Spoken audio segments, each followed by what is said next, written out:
Hello guys, welcome back again sa ating YouTube channel. Again, it's me Rex Vlog. So matagal tayo hindi nakapag-upload ng ating video dahil medyo naging busy tayo ngayon. So today's video guys, magkakaroon lang tayo ng short video sa ating Aerox 155. So ano yung mga napansin natin during sa paggamit ng ating Aerox 155 sa odo niya na ilan na to guys. So ang ating odo na ngayon guys ay 50,781 na po. Ayan. Magti 3 years. Magti 3 years na siya. Tapos naka 50,781 na siya guys. So ayan, sakto guys oh. Nagbe-blink na rin ang kanyang belt. So pangalawang, yung first na palit ko is nasa 25,000 ata yun. Yung odo niya, nandyan sa ating video din. Tapos ngayon sakto guys oh. Nasa 50,000 mahigit na rin, nag-blink na rin ang kanyang belt.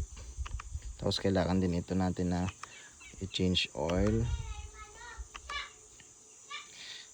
Ang average fuel consumption natin guys ay umabot lang ng 39.6 kilometers per liter. So yung settings natin dito ngayon is stock yung center spring, tapos 1 to clutch spring, straight 11, stock pipe. Ayan, stock yung torque drive niya.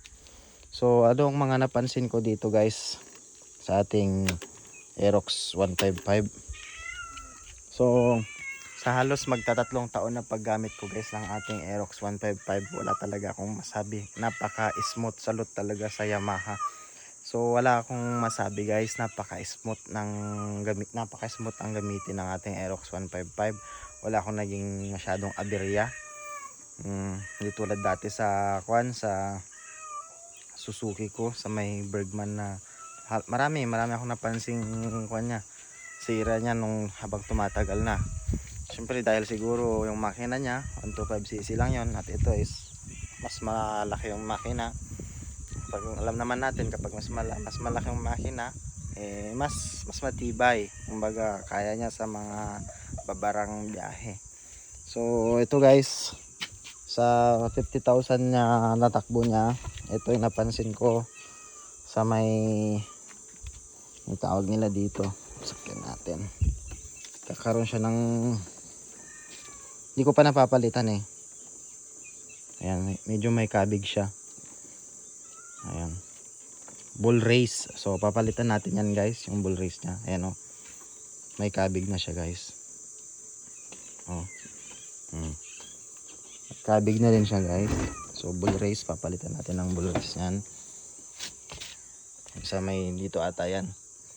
Tapos sa tambucho niya guys, pasensya na kayo guys sa ating Aerox, medyo madumi kasi nung nakarang umulan. Ayan, tambucho niya guys ay ganito na rin ang itsura. Ayan, buti nga ganyan lang guys eh. Hindi ko masyadong binababad kasi ito, kasi minsan salitan ko ito sa mga GBT, RS8 o kaya sa TRC na pipe ko. Ayan. So ganyan na rin siya. Tapos yung fairings niya, hindi ko pa siya kasi nakawash. Ayan. Pero so far walang mga gasgas ito guys kasi maalaga rin ako. Hindi pa siya namumuti-muti. Hindi pa. Stock pa ng kanyang side mirror. Ito yung handlebar niya, handle grip, napalitan ko na. Ayan, Shopee lang yan. Tapos stock pa rin, hindi ko pa napapalitan. Upuan niya guys, ito stock siya pero pinatabasan ko. Gawang Jericho yan guys. Shout out Jericho from La Union. Camouflage siya. Tapos sa fuel, stock lahat. Seat, ayan, ito pa rin yan, stock pa rin. Battery, ayan, all goods pa din. Signal light, ito sa stop light, all goods. Ayan, hindi lang nakarawash guys ha. Plate number. Dito sa CVT niya guys, ang unang mga bumigay dito guys kapag nagpapalit ako ng mga yung mga mekaniko, hindi nila iniingatan. Yung mga ganito. Yung isa dito na part ay kulang na ng isa. Tapos ito, wala na rin. Oh, kulang. Pero orderan natin yan. Tapos sa pangalawa dito. Ayan. Side stand. Ayan. Preno niya nagpalit na rin tayo ng preno niya guys. 50,000. Tapos ano pa? Wala na tayong masyadong in-upgrade yan. Yung TDD. Okay naman, all goods naman ng TDD. Ayan o.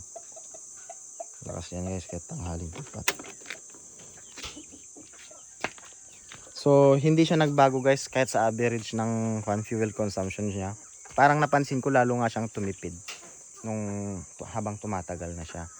Tapos, yung shock niya habang tumatagal, ito, stock shock ito guys, na benta ko na yung install ko dati na dyan, QYB. Binenta ko na yon. Stock shock yan guys. Ang ganda na ng play ng stock shock niya guys. Mas matagtag nung una, pero nung tumagal-tagal na, mas lalo pag sa mga biglaang lubak na ganyan, naglalaro talaga siya. Mag-isa mo man or may angkas ka, lalo na pag may angkas ka. Ayan, sa speed niya, walang nagbago. Ganun pa rin ang top speed niya. Hindi siya nagbago. Sa torque niya, ganun pa din. Handling niya, maganda pa rin talaga siyang iliko. Ang maganda kasi sa Aerox guys, pangkalahatang road condition. Kaya kahit basa man yung daanan, kayang-kayang sumabay. Sa mga rough road, parang wala lang. Tapos sa mga sa lupa, pag halimbawa may inaakyatan kayo na hindi naman simento, mga lupa-lupa, sumasabay siya, inaakyat niya talaga guys. Walang kaproblema si Aerox. Ang tanong ko ngayon kung advisable pa bang mag-upgrade sa version 3. Ang version 3 natin guys ay naka disc brake na siya sa likod. Ayan, ito drum brake pa lang. Ang version 3 natin ay naka disc brake na siya sa likod. Yun lang yung pinagkakaiba nila sa standard. So para sa akin guys, ito yung may advice ko sa inyo kung dapat pa ba kayong mag-upgrade, yung mga naka-version 2 dyan, kung dapat pa ba kayong mag-upgrade ng version 3. Ito lang masasabi ko guys. Kung ang habol ninyo ay safety, dahil ang version 3 ay naka-disc brake na siya, preno, malaking impact kasi yan guys.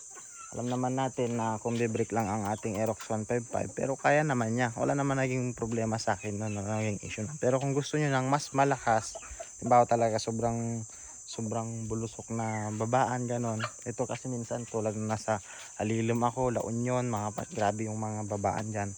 Medyo nandun yung takot mo na ibaba kasi parang halos hindi niya makontrol sa sobrang mabigat din kasi itong So kinukulang ako sa pag sa mga sobrang baba. Pero kung gusto yung dagdag safety niyo, pwede kayong mag-upgrade ng version 3 kasi mas malakas na yung preno niya. Pero pagdating naman sa takbo, sa mga design, halos wala namang pinagkaiba. Yung rides lang din naman ang habol. Yung gulong niya, same lang din, stock niya. Pero kung sabi ko nga, kung dagdag safety ang gusto mo, yung version 3 na standard, pwede kang mag-upgrade doon. Pero kung gusto mo ng mas maporma pa, mas maangas, yung SP version, yung turbo, Aerox turbo, maganda talaga yon. May video ako dyan, hanapin nyo dyan, napakasulit nun.